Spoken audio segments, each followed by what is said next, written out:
မိမိရဲ့နေ့စဉ်ဘဝမှာစိတ်နှလုံးအေးချမ်းစွာချမ်းချမ်းသာသာနေနိုင်ဖို့အတွက်ဘာလုပ်ရမလဲ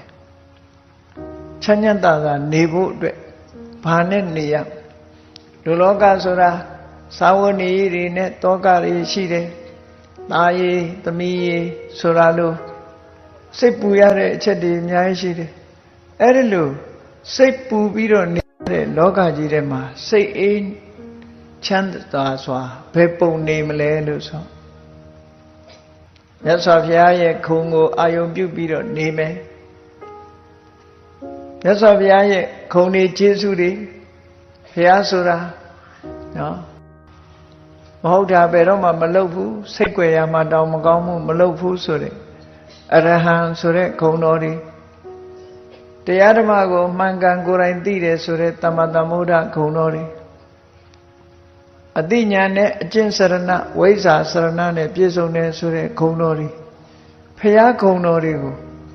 တစ်ခုချင်းတစ်ခုချင်းစဉ်းစားပြီးတော့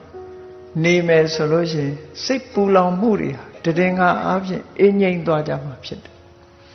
မြတ်စွာဘုရားကိုအာယုံပြုနေမယ်တရားကိုအာယုံပြုနေမယ်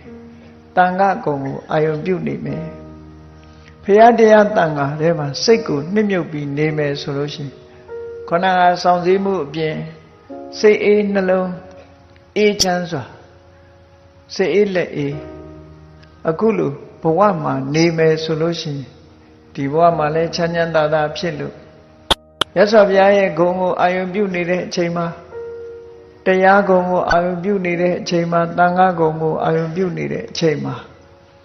ဘာဖြစ်လဲလောဘလည်းမဖြစ်ဘူးဒေါသလည်းမဖြစ်ဘူးမောဟလည်းမဖြစ်ဘူး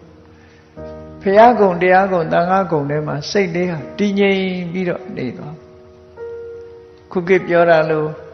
ဘုရားဂုဏ်ပရိစိတ်နေမယ်တရားဂုဏ်သံဃာဂုဏ်ပရိစိတ်နေမယ်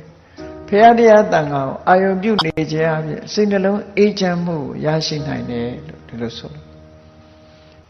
အကယ်၍ဘုရားဂုဏ်တရားဂုဏ်တန်ခါဂုဏ်ကိုအာယုံမပြုဘူးဆိုရင်နောက်ထပ်ဘာလိုအပ်ချက်ရှိတော့တခြားနည်းပါရှိသေးတော့ဆိုလို့ရှိရင်တခြားမစင်စားနဲ့မနဲ့မိုးလင်းတဲ့အခါမှာ၅ပါးသီလလေးစောင့်တည်